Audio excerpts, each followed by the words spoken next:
Qui est Gédéon dans la Bible? Dans le riche tissu narratif de la Bible, un personnage émerge, portant le fardeau de son époque tout en incarnant la foi et le courage face à l'adversité. Gédéon, un humble fermier de la tribu de Manassé, se lève comme un phare d'espoir dans l'obscurité de l'oppression qui pesait sur Israël. Son récit captivant, consigné dans le livre des Juges, dépeint un homme ordinaire, appelé à une extraordinaire destinée par une série d'événements surnaturels et de défis héroïques. Plongeant dans les méandres de l'histoire antique d'Israël, nous découvrons la jeunesse de Gédéon, sa rencontre miraculeuse avec l'ange du Seigneur et son appel à libérer son peuple de l'oppression des Madianites. À travers les pages de la Bible, nous sommes témoins de sa progression, de ses doutes initiaux à sa ferme conviction, de ses modestes débuts à sa glorieuse victoire. Cette exploration de l'histoire de Gédéon offre non seulement un récit captivant d'aventure et de bravoure, mais également une réflexion sur la nature de la foi, du leadership et de la fidélité à l'appel divin. Plongeons-nous donc dans le récit biblique de Gédéon, afin de comprendre son héritage et son impact durable sur l'histoire d'Israël et sur la foi des générations ultérieures. La jeunesse de Gédéon.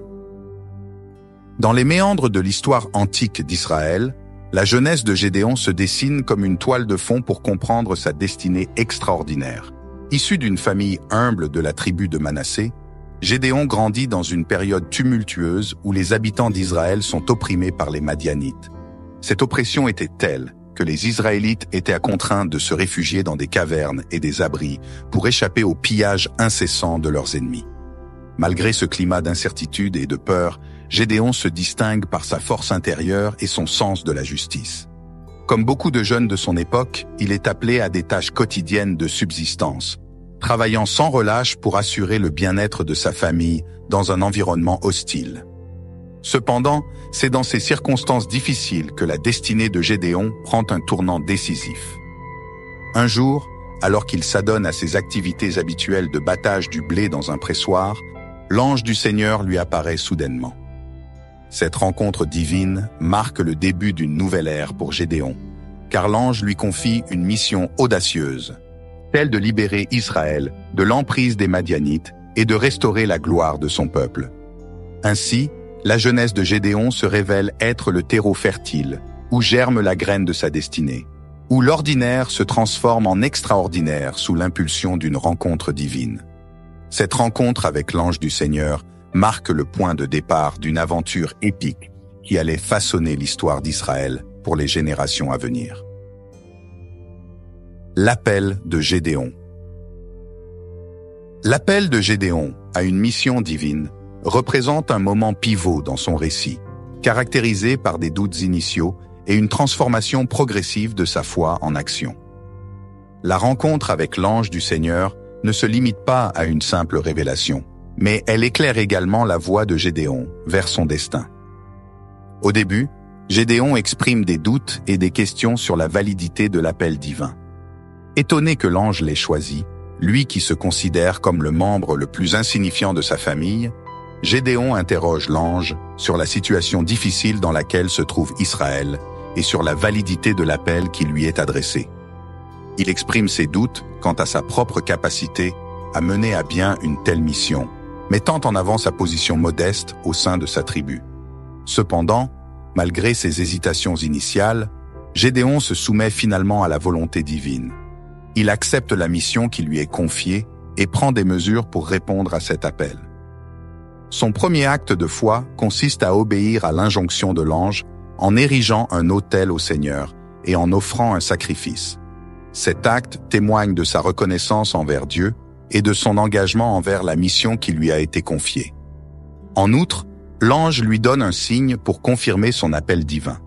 À la demande de Gédéon, l'ange accepte de manifester un signe miraculeux en consumant le sacrifice offert par Gédéon avec le feu sorti du rocher. Ce signe renforce la confiance de Gédéon dans la validité de sa mission et confirme son rôle en tant que libérateur d'Israël. Ainsi, l'appel de Gédéon ne se limite pas à une simple rencontre avec un être céleste, mais il représente un processus de transformation intérieure où les doutes cèdent la place à la confiance et où la foi prend racine dans l'action.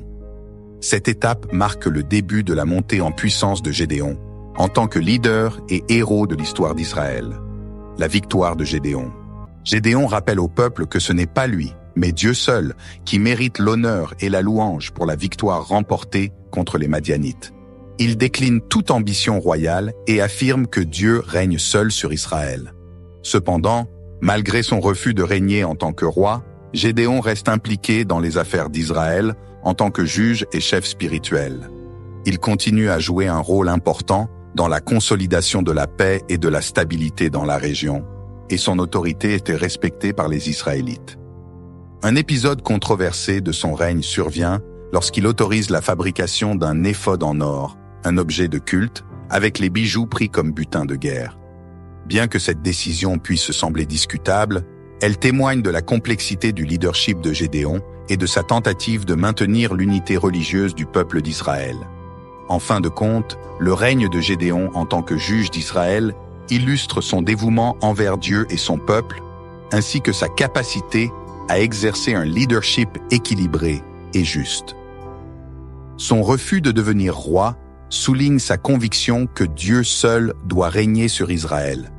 Une leçon importante qui résonne à travers l'histoire de Gédéon dans la Bible est bien plus qu'un simple récit d'aventures et de batailles épiques.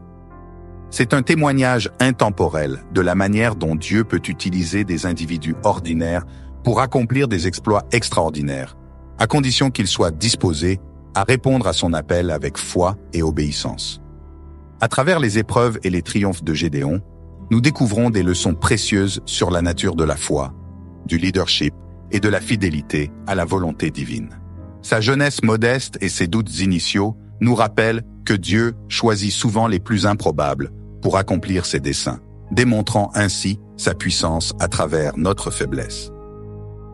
L'appel de Gédéon et sa victoire sur les Madianites soulignent l'importance de faire confiance à Dieu et de se fier à sa direction, même lorsque les circonstances semblent désespérées. Sa résistance à l'attrait du pouvoir personnel nous enseigne l'humilité et la soumission à la volonté divine, tandis que ses avertissements contre l'idolâtrie rappellent l'importance de rester fidèle à Dieu dans toutes nos voies. En fin de compte, l'héritage de Gédéon réside dans sa dévotion à Dieu et son engagement à servir son peuple avec intégrité et sagesse. Après avoir reçu l'ordre de Dieu de rassembler une armée pour combattre les Madianites, Gédéon se met à l'œuvre avec détermination. Il rassemble d'abord un grand nombre d'hommes de la tribu d'Israël pour former une armée imposante. Cependant, alors qu'il se prépare pour la bataille imminente, Dieu lui dit que son armée est trop nombreuse et que la gloire de la victoire ne reviendrait pas à Israël, mais aux hommes eux-mêmes. Sous la direction de Dieu, Gédéon prend une décision audacieuse et inattendue. Il annonce à son armée que ceux qui ont peur peuvent rentrer chez eux. Pris de peur, 22 000 hommes quittent l'armée, laissant Gédéon avec une force nettement réduite. Cependant, même après ce premier tri, l'armée de Gédéon est encore trop nombreuse aux yeux de Dieu. Il ordonne alors à Gédéon de faire passer ses hommes par un test d'eau, où ceux qui boivent l'eau de manière imprudente seront rejetés, tandis que ceux qui boivent de manière vigilante seront retenus pour le combat. Gédéon conduit alors son armée à une source d'eau et observe attentivement comment chaque homme boit. Ceux qui se penchent pour boire directement de l'eau sont renvoyés chez eux, tandis que ceux qui lapent l'eau avec leurs mains sont retenus. Seuls 300 hommes passent le test avec succès, montrant ainsi qu'ils sont attentifs et prêts à l'action, même dans des situations potentiellement dangereuses. Une fois la sélection terminée, Gédéon se retrouve avec une force de seulement 300 hommes, un nombre considérablement réduit par rapport à l'armée initiale. Cependant, il est convaincu que c'est là la volonté de Dieu et qu'avec ses hommes, il accomplira ce à quoi Dieu l'a appelé.